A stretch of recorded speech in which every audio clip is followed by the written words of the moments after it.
Rian adalah seorang office boy muda di perusahaan besar milik keluarga Ardianto yang kini dipimpin oleh Steffi, seorang wanita karismatik, dingin, dan tampak sempurna dari luar. Meskipun hidup mereka berbeda bagaikan langit dan bumi, apakah takdir akan mempertemukan mereka? Simak ceritanya. Halo semuanya, selamat datang di FTV. Ini adalah video yang tepat buat kamu yang mau cari tahu tentang cerita cinta hari ini. Sebelum menonton dan mendengarkan ceritanya, silahkan like, subscribe, dan share video ini. Bantu channel kami dengan subscribe agar teman-teman semua bisa melihat dan mendengarkan ceritanya. Namaku Rian. Usiaku baru menginjak awal 20-an saat pertama kali menginjakkan kaki di lobi Ardianto Corp. Bangunan tinggi, menjulang itu berdiri megah dengan lantai marmer mengilap. Lampu gantung seperti kristal yang menggantung angkuh di langit-langit. Dan orang-orang bersetelan jas berlalu lalang tanpa sempat menyapa siapapun. Di tempat seperti ini, orang sepertiku cuma bayangan. Tak terlihat, tak dianggap, tapi aku ada. Hari itu, aku datang sebagai office boy baru. Seragam biru dongker kusut, sepatu murah yang ketinggalan zaman, dan ransel lusuh berisi bekal makan siang. Tak ada yang menatapku lama. Semua sibuk dengan agenda rapat, telepon genggam mahal, dan tatapan penuh tujuan. Tapi aku memperhatikan mereka satu persatu. Dengan cermat, aku bukan pemimpi yang ingin naik jabatan. Aku tahu tempatku. Tapi aku juga bukan orang biasa. Ada alasan kenapa aku mendaftar di sini dan bukan di perusahaan lain. Alasanku berada di lantai paling atas gedung ini. Di ruangan kaca yang menghadap kota, Steffi Ardianto, perempuan itu adalah CEO termuda dalam sejarah Ardianto Corp. Sekilas, dia tampak seperti lambang kesuksesan, cantik, pintar, dan tak pernah terlihat goyah. Tapi semua orang tahu, senyumannya hanya formalitas. Sorot matanya tajam, dingin, seperti tak mengenal rasa. Takut, ia bukan tipe bos yang mudah diajak bercanda. Semua karyawan segan padanya, termasuk aku awalnya. Rian, tolong antar laporan ini ke ruang Ibu Steffi, UCAP, MB, OK, ayo. Sekretaris eksekutif, yang biasa jadi penghubung antara lantai 2 dan surga kaca di atas sana. Itu adalah hari keempat di sini, dan pertama kalinya aku mendapat tugas langsung ke ruang Steffi. Tanganku sedikit berkeringat saat menerima map tebal berisi dokumen. Jantungku berdebar lebih cepat. Bukan karena takut, tapi karena inilah momen yang kutunggu. Aku masuk ke lift sendirian, lantai 21. Detiknya terasa lambat. Aku bisa melihat wajahku memantul di pintu logam lift. Aku menarik napas panjang, menegakkan punggung, dan bersiap. Pintu terbuka. Ruangan di depan lift tampak berbeda dari lantai bawah. Karpetnya lebih tebal, harum bunga segar menguar di udara. Ada satu meja resepsionis dan sebuah lorong pendek menuju ruangan kaca besar di ujung. Di sanalah dia berada. Aku melangkah pelan, mengetuk pintu 2 kali. Masuk, jawab suara dari dalam. Tegas, namun tenang. Ku pelintir kenop pintu, dan disitulah aku melihatnya untuk pertama kalinya dari dekat.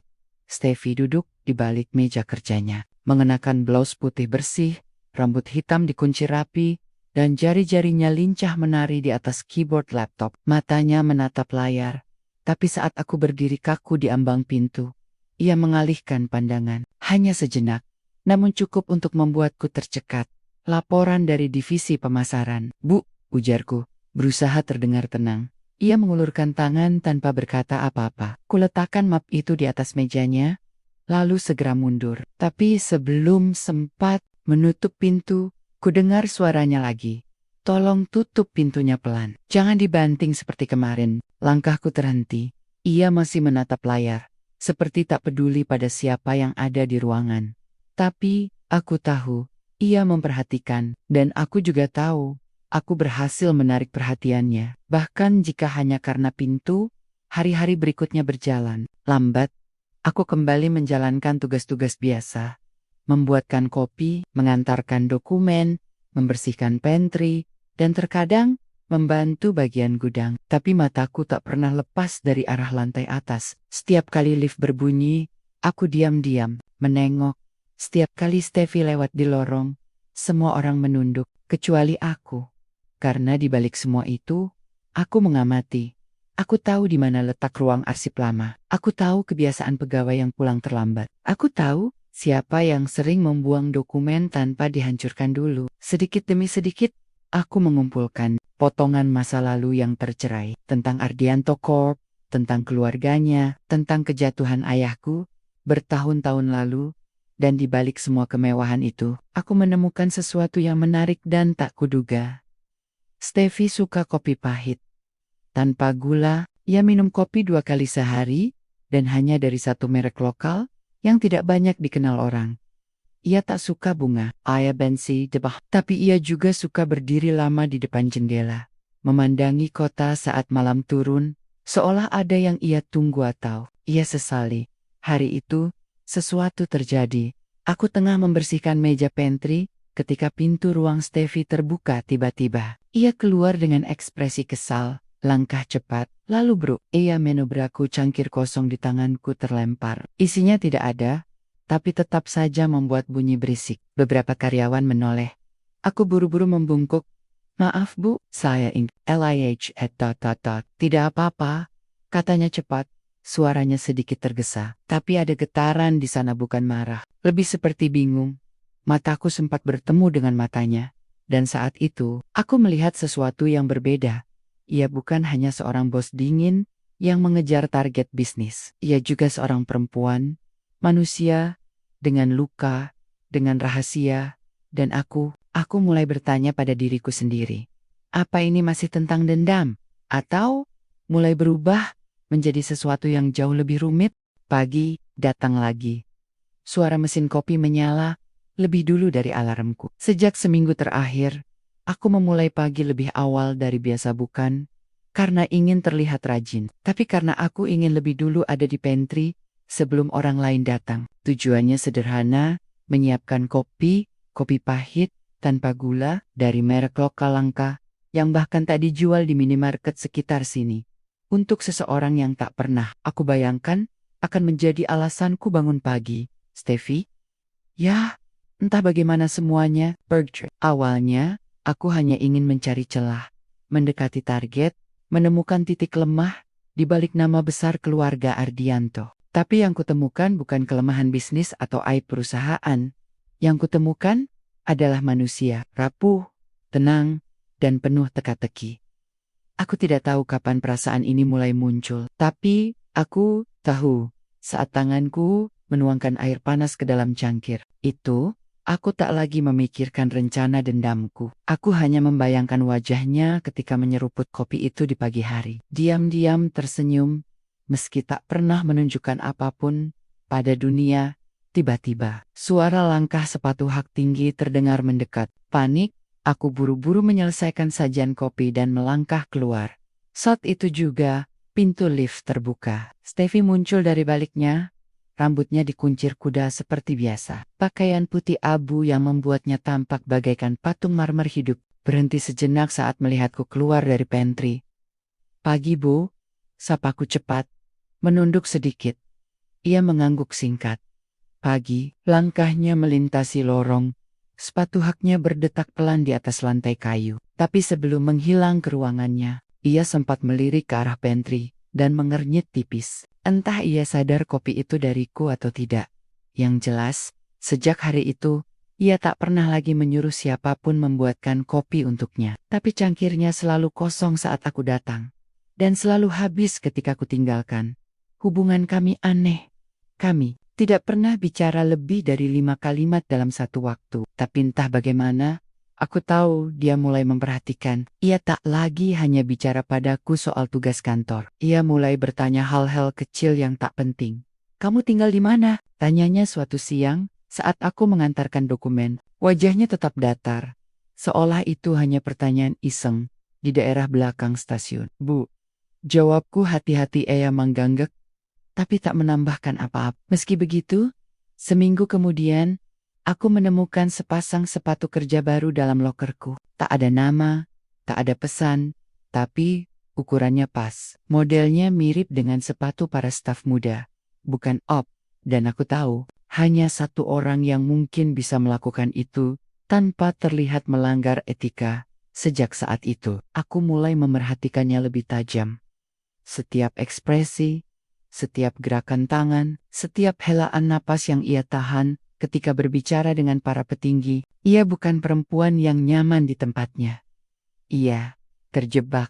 Suatu malam, aku harus lembur membersihkan lantai atas karena jadwal gedung akan diservis esok harinya. Jam sudah menunjukkan lewat pukul 8 malam saat aku kembali naik ke lantai 21. Kupikir kantor sudah kosong, tapi ketika aku membuka pintu ruang pantry, aku melihatnya sendirian, duduk di kursi dekat jendela, mengenakan kemeja yang sudah dilepas jasnya, memandangi kota dalam diam. Lampu ruangannya mati, hanya lampu luar kota yang membuat wajahnya terlihat. Ia seperti tokoh dalam lukisan yang kelam dan cantik pada saat bersamaan. "Maaf, Bu, saya kira lantai ini kosong," kataku gugup, hendak mundur. "Tidak apa-apa," jawabnya pelan. "Kamu sendiri?" Aku mengangguk. "Iya, saya bersih-bersih sebelum petugas servis AC datang besok." Ia terdiam, matanya tetap mengarah keluar jendela. Lalu tiba-tiba ia bicara lagi. "Kamu pernah ngerasa sendirian banget, padahal di sekeliling kamu ada ratusan orang?" Pertanyaan itu membuat langkahku terhenti. Aku tidak tahu harus menjawab apa, tapi suara itu bukan suara seorang bos, itu suara seorang perempuan yang letih. Aku hanya bisa berkata, "Sering, Bu." Wajahnya tampak kaget, tapi tak lama kemudian, ia tersenyum kecil. Mungkin itu senyum pertamanya yang jujur sejak aku mengenalnya. "Kopi pahit ya?" tanyaku iseng, mencoba mencairkan suasana. Ia mengangkat alis. "Kenapa? Sama. Saya juga nggak suka gula. Rasanya terlalu berpura-pura." Kecil. Tawa pertama yang kulihat darinya, bukan tawa sinis atau formal, tapi tawa sungguhan yang membuat matanya menyipit sedikit. Dan malam itu, aku tahu jarak antara Op dan CO seakan menghilang walau hanya untuk beberapa menit. Kami tidak bertukar banyak kata setelah itu, tapi sejak malam itu, tatapan matanya padaku berubah. Bukan hanya karena aku tahu membuat kopi favoritnya, bukan karena aku bicara sopan, tapi karena aku tidak menghakiminya ketika ia terlihat rapuh. Dan sejak saat itu, setiap kali lift terbuka dan dia keluar dari sana, jantungku berdetak sedikit lebih cepat dari biasa. Aku tahu, ini bukan bagian dari rencana, bukan bagian dari dendam. Tapi, Haddock tidak mengikuti rencana. Sejak malam itu, ruang di antara kami mulai berubah bentuk. Tidak lagi sesempit sekat antara karyawan rendahan dan bos besar. Tapi juga belum cukup luas untuk disebut dekat. Hubungan kami tetap diam, tersembunyi di balik percakapan singkat dan cangkir kopi pahit yang setiap hari kusediakan tanpa diminta. Namun, dalam diam itu, aku tahu, ia mulai mempercayaku. Kepercayaan adalah mata uang paling mahal di dunia orang. Seperti Steffi Ardianto, bahkan lebih mahal dari saham, tanah dan investasi. Ia jarang mempercayai siapapun, tapi entah mengapa, perlahan-lahan ia membiarkan aku masuk ke dalam dunianya tanpa mengucapkan izin, dan aku pun mulai membuka dindingku sedikit demi sedikit. Walau tidak semuanya, masih ada rahasia yang kusimpan rapat. Rahasia yang membuatku selalu menatap langit-langit sebelum tidur, mempertanyakan apa yang sebenarnya sedang kulakukan di sini. Apakah aku masih mengejar dendam, ataukah aku hanya sedang tenggelam dalam rasa yang seharusnya tidak ada? Hari itu, semuanya terasa biasa. Pagi sibuk, meeting di mana-mana, telepon berdering, nyaris tanpa jeda. Aku mondar-mandir mengantarkan dokumen dan membetulkan printer yang ngadat, sampai akhirnya, sekitar pukul 11 siang, sekretaris pribadi Steffi Mbak Ayu memanggilku. "Rian, Bu Steffi, minta kamu temani dia ke lantai 3. Ada survei ruang baru," katanya. Aku mengerutkan dahi. Lantai itu lantai gudang dan ruang-ruang lama yang hampir tak dipakai. Tempat itu nyaris kosong, sedikit remang, dan sebagian besar ruangan dipenuhi rak-rak, berdebu, berisi dokumen yang tidak penting lagi. Kenapa Steffi ingin ke sana? Aku tidak bertanya, hanya mengangguk dan mengikuti perintah. 15 menit kemudian, kami sudah berada dalam lift. Hanya kami berdua, suasana canggung. Tak banyak bicara, aku berdiri setengah menunduk, menjaga jarak. Pernah ke lantai 3? Tanyanya tiba-tiba. Pernah, tapi cuma buat bersihin rak waktu awal-awal kerja. Bagus, bantu saya cari satu dokumen lama. Saya nggak percaya orang lain, ada jeda. Ucapannya barusan membuat jantungku berdetak lebih cepat. Aku menatapnya, tapi dia tidak menoleh. Wajahnya tetap menghadap ke depan. Datar seperti biasa. Lift berhenti, udara di lantai 3 berbeda, lebih pengap, lebih dingin. Lampu neon berkelap-kelip, lantai berdebu. Tempat ini seperti potongan masa lalu yang lupa dibuang. Kami masuk ke salah satu ruangan paling ujung, penuh rak kayu tua, lemari besi, dan tumpukan dokumen. Ia mulai membuka beberapa map, membalik halaman, mencari sesuatu. Aku membantunya, walau aku tak tahu apa yang dicari. Setelah beberapa menit dalam keheningan, ia bicara lagi. Dulu, ayah saya punya rekan bisnis. Mereka sangat dekat, membangun perusahaan ini dari nol. Tapi semuanya hancur karena satu keputusan. Bodoh. Aku membeku. Perutku seperti dipukul dari dalam. Saya masih kecil waktu itu. Tapi saya ingat, nama anak rekan ayah itu Rian juga. Tanganku yang sedang membuka map tiba-tiba gemetar. Sekarang saya sering kepikiran, apa jadinya kalau dia masih hidup? Apa dia akan datang dan mencoba membalas semua yang ayah saya lakukan? Tatapannya beralih padaku. Lama, sunyi, dalam. Aku mencoba tersenyum tipis. Mungkin dia juga sudah melupakan semua itu, Bu. Mungkin. Kami kembali terdiam.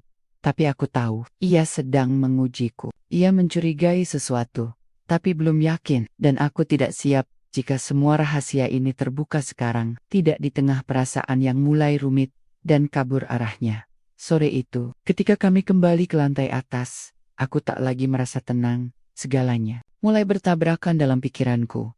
Perasaanku pada Steve yang mulai tumbuh lebih dari sekadar rasa kagum, dendamku yang mulai terasa hambar, dan masa lalu yang mulai memburu dari bayangan, menyusulku di setiap langkah. Malamnya, aku kembali membuka kotak besi kecil di kamarku. Di dalamnya ada foto lama ayahku bersama dua pria lainnya. Salah satunya adalah ayah Stevie. Mereka bertiga tersenyum. Masih muda, penuh semangat. Tapi kini, hanya satu yang tersisa. Aku, anak dari lelaki yang jatuh karena kesalahan orang lain. Anak yang tumbuh dengan luka dan amarah, namun kini mulai ragu harus mengarahkan amarahnya kemana. Dan untuk pertama kalinya, sejak aku datang ke Ardianto Corp, aku bertanya pada diriku sendiri, kalau akhirnya aku benar-benar mencintai perempuan, itu, apa aku sanggup memaafkan masa lalunya, atau akan kuakhiri semuanya sebelum perasaanku semakin dalam. Pagi ini, langit Jakarta muram, seperti menyerap semua kegelisahan yang sejak semalam merayap ke dalam dadaku. Hujan rintik-rintik turun sejak subuh. Tapi tidak ada yang sepanas gugup yang mengendap dalam pikiranku. Suasana kantor pun tak seramai pers, atau mungkin hanya pikiranku yang terlalu bising untuk mendengar keramaian di sekitarku. Aku berjalan melewati koridor, menunduk, menghindari kontak mata dengan siapapun. Rasa bersalah mulai tumbuh seperti lumut yang menempel di dinding hati. Aku membawa 2 cangkir kopi, satu untukku, satu untuk Nia. Langkahku berhenti di depan pintu ruangannya. Kutatap tulisan kecil di atas marmer, hitam, Direktur Utama, Stevie Ardianto. Aku menarik napas dalam, lalu mengetuk pelan. Masuk, suaranya tetap tenang, tapi aku bisa membaca tekanan di balik nada itu. Ada sesuatu yang tidak biasa. Aku melangkah masuk, menaruh cangkir kopi di atas mejanya. Pagi, Bu, sapaku, mencoba bersikap wajar.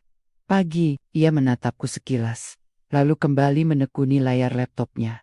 Biasanya ia akan mengucapkan terima kasih, atau setidaknya melirik cangkir itu dengan senyum halus. Tapi hari ini tidak, hanya hening. Aku hendak berbalik pergi, tapi sebelum pintu kututup, ia memanggil. Rian, tunggu. Langkahku terhenti, kutolehkan kepala. Kamu punya waktu sebentar? Aku mengangguk, meski jantungku mulai berdebar tidak karuan. Ia menunjuk kursi di depannya. Duduklah. Aku menuruti. Suasana di ruangan ini mendadak berubah menjadi lebih dingin dari AC sentralnya. Tanganku mengepal di atas lutut. Aku tahu dengan naluri terdalamku bahwa sesuatu akan berubah. Mulai hari ini, saya ingin jujur soal sesuatu, ucapnya pelan, namun tegas. Saya tidak biasa bicara hal pribadi dengan orang kantor, apalagi dengan staf sepertimu. Tapi kamu berbeda. Hatiku bergetar, tapi aku tetap diam. Kamu tahu ayah saya meninggal 5 tahun lalu, tapi yang tidak banyak orang tahu, selama tahun-tahun terakhir hidupnya, dia terobsesi memperbaiki kesalahan masa lalu. Salah satunya, soal kerjasamanya dengan seorang pria bernama Dimas Wibowo. Nama itu menghantam seperti palu godam di kepala. Dimas adalah sahabatnya, tapi juga orang yang paling dia hancurkan. Karena keputusan ayah saya, perusahaan Dimas bangkrut. Dan kabarnya, keluarganya tercerai-berai. Anak laki-lakinya hilang entah kemana. Tenggorokanku tercekat. Rian, lanjutnya, kalau kamu tahu sesuatu soal keluarga itu, atau kalau kamu adalah bagian dari mereka, aku mohon, jangan diam saja. Tatapannya menembus bukan sebagai atasan pada bawahan, tapi sebagai seseorang yang ingin tahu, apakah hidupnya telah menyakiti seseorang yang kini ia pedulikan. Aku membuka mulut, tapi tak ada suara yang keluar. Karena bagaimana aku bisa mengatakan kebenaran tanpa menghancurkan semuanya? Hari itu berlalu lambat. Pekerjaan terasa seperti beban yang tak berujung. Tubuhku bergerak, tapi pikiranku terperangkap. Aku berjalan keluar kantor lebih malam dari biasanya. Hujan telah reda, tapi tanah masih basah, dan udara membawa aroma kenangan yang enggan pergi. Aku duduk di halte seberang, menatap gedung menjulang yang cahaya lantainya mulai redup satu persatu. Ponselku bergetar. Sebuah pesan masuk dari nomor tak dikenal. Kau sudah sejauh ini. Jangan bodoh, Rian. Balas dendammu. Aku menatap layar lama. Mataku berkaca-kaca. Pesan itu hanya satu kalimat, tapi cukup untuk menyeretku kembali ke kenyataan tentang siapa aku sebenarnya. Aku adalah Rian Wibowo, anak dari pria yang dipaksa bangkrut oleh keputusan sepihak dari keluarga Ardianto, anak dari ayah yang mati muda karena tekanan hidup, anak dari ibu yang bekerja siang malam demi bertahan hidup. Tapi aku juga adalah pria yang kini merasa lebih hidup setiap kali melihat senyum tipis dari seorang wanita bernama Steffi. Malam itu, aku pulang ke kosan sempitku dan mengeluarkan satu-satunya benda yang tersisa dari masa lalu, sebuah jurnal kulit milik ayahku. Isinya penuh catatan tangan, coretan, dan satu surat yang belum pernah kubuka. Dengan jari gemetar, kubuka halaman terakhir. Surat itu tertulis untuk seseorang anakku. Nak, kalau kamu baca ini, mungkin aku sudah tidak ada, tapi aku harap kamu tumbuh bukan dengan amarah. Aku ingin kamu hidup untuk sesuatu yang lebih besar dari dendam. Aku ingin kamu bahagia. Jangan biarkan masa lalu kita membunuh masa depanmu. Air mataku jatuh, pelan, hangat, dan untuk pertama kalinya aku mulai bertanya. Apa benar tujuan awalku ke sini untuk membalas dendam? Atau sebenarnya aku hanya mencari alasan untuk dimaafkan? Ada yang berubah dari tatapan Steffi pagi itu. Bukan hanya karena ia memintaku untuk bicara jujur kemarin, tapi karena sejak saat itu, seolah semua yang semula samar, mulai mengkristal, menjadi dugaan yang tak bisa lagi diabaikan. Aku bisa melihatnya dalam caranya, menatapku lewat kaca jendela ruangannya, lewat pantulan lift, lewat pantulan sendok di cangkir kopi, dan yang paling mengerikan dari semua itu, aku tahu, aku mulai tidak siap menghadapi kebenaran yang kupelihara sendiri. Pagi itu, suasana kantor terasa lebih tegang dari biasanya. Ada kunjungan investor besar, dan semua karyawan sibuk dengan wajah penuh tekanan. Tapi pikiranku tidak di sana. Pikiranku penuh dengan keputusan yang harus segera kuambil. Mengaku atau tetap menyembunyikan semuanya, dan terus berpura-pura. Steffi belum bicara lagi soal percakapannya kemarin, tapi ia menjadi lebih pendiam, lebih dingin, bukan seperti biasanya. Hingga siang hari, saat aku kembali mengantarkan kopi ke ruangannya, ia menatapku dengan tatapan yang tak bisa kutebak. Rian, kamu punya waktu nanti malam? Aku terdiam sesaat. Untuk apa, Bu? Aku ingin bicara. Bukan sebagai atasanmu, tapi sebagai seseorang yang sedang kebingungan. Jantungku berdetak. Lebih cepat, aku mengangguk.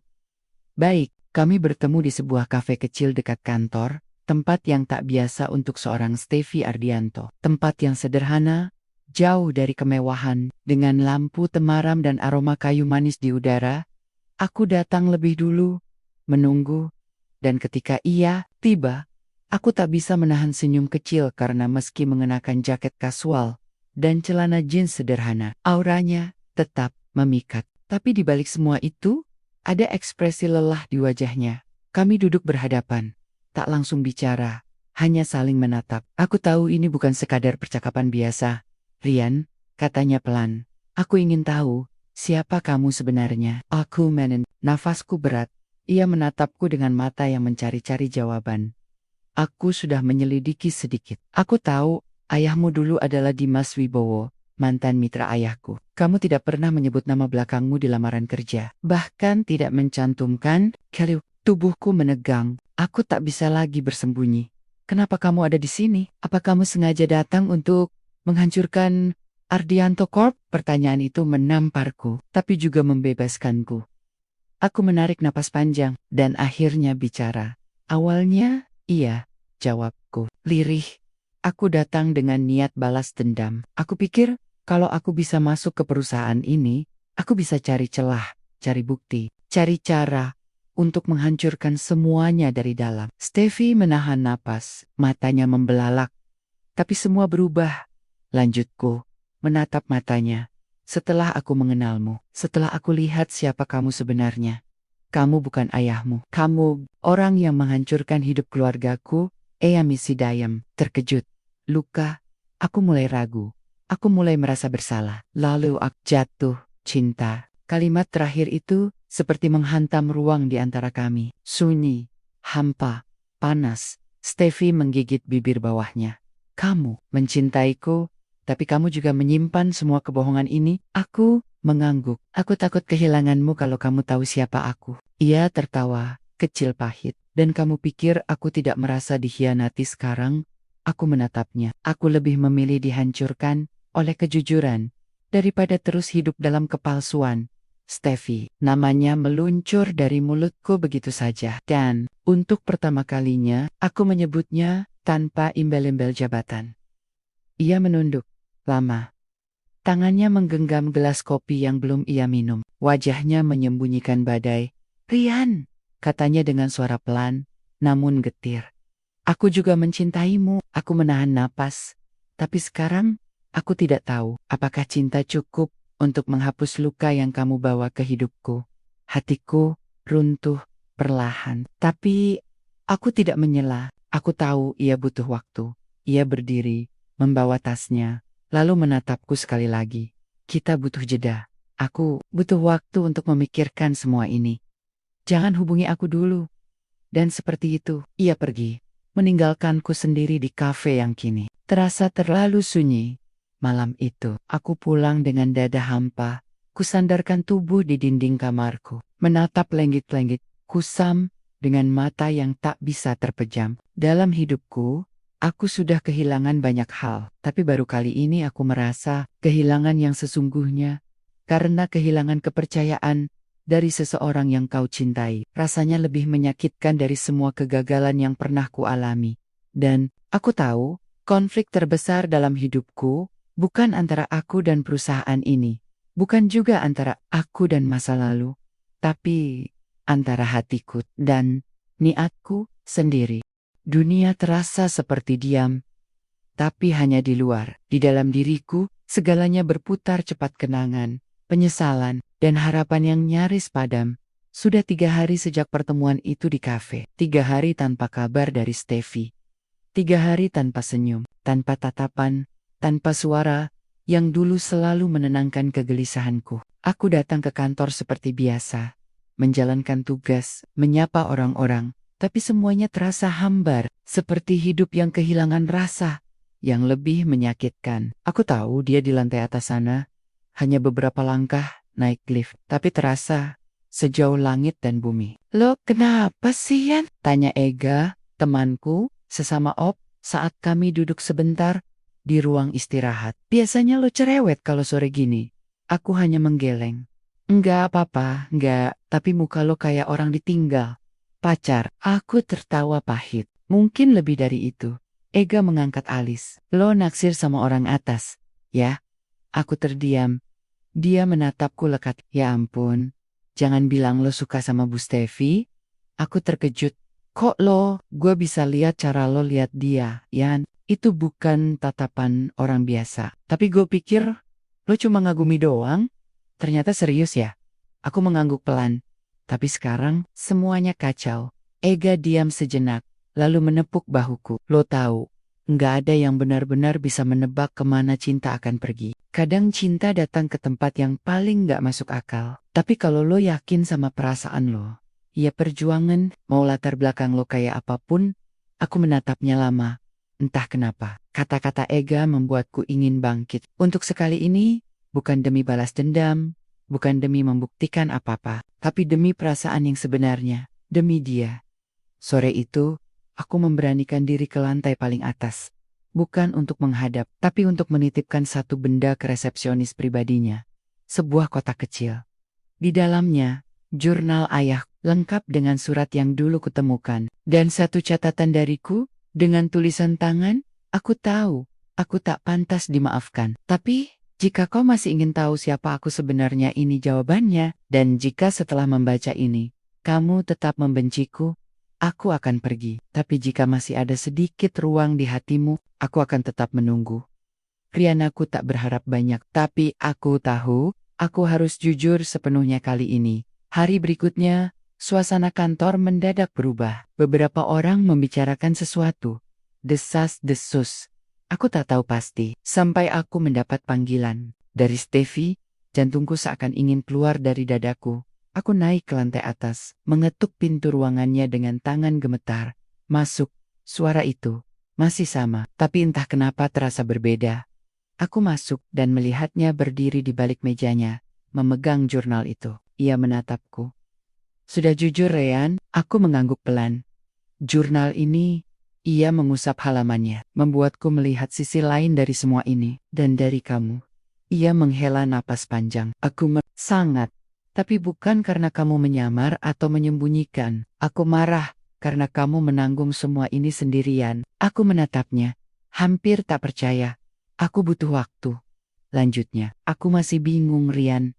Tapi satu hal yang pasti, perasaanku padamu juga tidak main-main. Aku menahan napas, seperti menanti vonis hidup dan mati. Tapi dunia kita masih terlalu keras. Aku tak bisa langsung memelukmu, dan pura-pura semuanya baik-baik saja.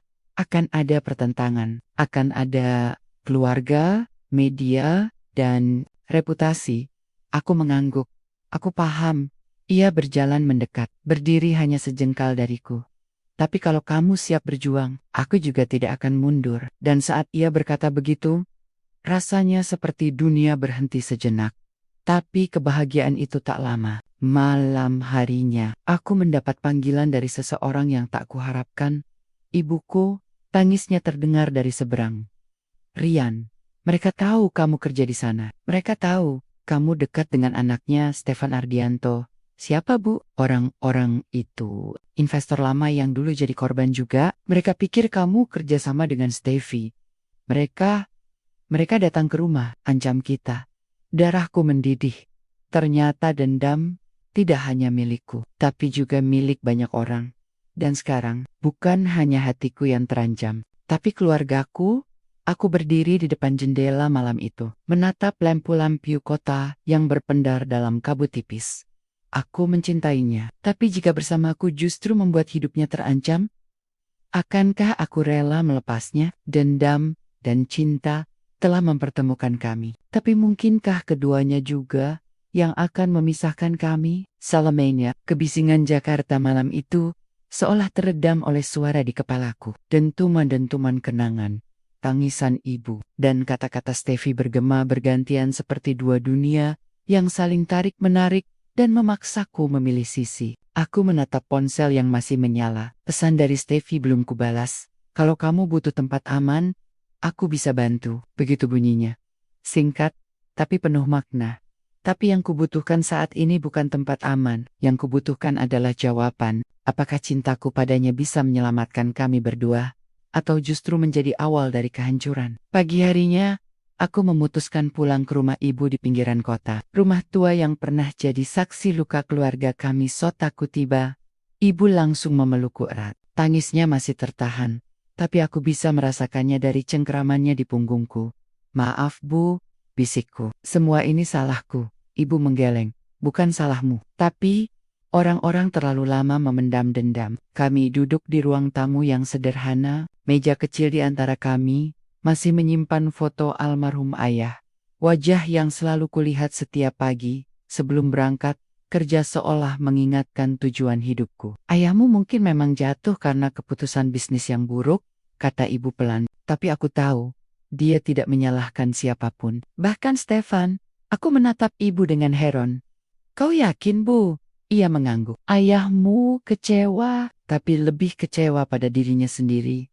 Karena terlalu percaya pada orang. Dia tidak pernah menyuruhmu membalas. Dia hanya ingin kamu bahagia. Kata-kata ibu menamparku dengan lembut tapi dalam. Seakan menegaskan bahwa hidup bukan soal membalas, tapi soal memilih arah baru. Meski jalannya penuh luka, saat aku kembali ke Jakarta malam itu, aku sudah tahu apa yang harus kulakukan. Aku menghubungi Steffi. Aku ingin bertemu, tapi bukan untuk melanjutkan apapun. Aku hanya ingin kamu tahu sesuatu. Kami bertemu di tempat yang sama seperti sebelumnya, kafe kecil yang mulai jadi tempat pengokuan pernyataan kita. Kali ini dia datang lebih dulu. Rambutnya digerai, tanpa makeup tebal, dan senyumnya masih sama, tapi matanya menyimpan tanya. Apa maksudmu? Tanyanya begitu aku duduk. Aku menarik napas panjang. Aku akan keluar dari perusahaanmu. Tatapannya membelalak. Aku tidak mau terus menyeretmu dalam ini semua. Orang-orang mulai tahu siapa aku, apa tujuanku, dan aku tidak mau kamu kehilangan segalanya karena mencintaiku. Rian, suaranya nyaris serak. Jangan ambil keputusan sepihak. Aku menatapnya dalam-dalam. Steffi, aku tahu kamu berani, tapi ini bukan soal keberanian. Ini soal konsekuensi. Dunia tidak akan pernah adil untuk kita. Tapi kamu punya lebih banyak yang harus kamu jaga: perusahaan, keluarga, reputasi, dan aku hanya anak dari masa lalu yang penuh luka. Air matanya mulai menetes. Ia menggeleng, menahan emosi.